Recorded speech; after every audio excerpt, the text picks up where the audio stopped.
આ વિહતને આ તમારું રક્ષા કરશે, તમારા કુળની રક્ષા કરશે, તમારા તીર્થની રક્ષા કરશે. બરાબર. આ માતાજીની પ્રતિષ્ઠા તો વહેલી થઈ ગઈ હતી, આજથી 300 વર્ષ પહેલા, પણ આપણે ખબર નથી. બરાબર.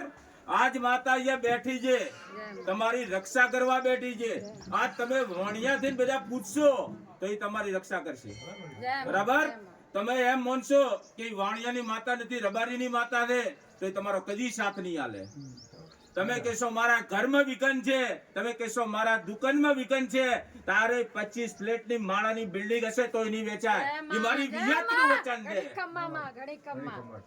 આ વિહત જે તમને કહેશે, તમારો રસ્તો બતાડશે, તમારું તીર્થ જે પડ્યું છે તીર્થને ઉજળું ન કરે ને તો આ માતા અહીંયા બેહાડીને એ નકામી છે, એને પૂજવી નકામી છે.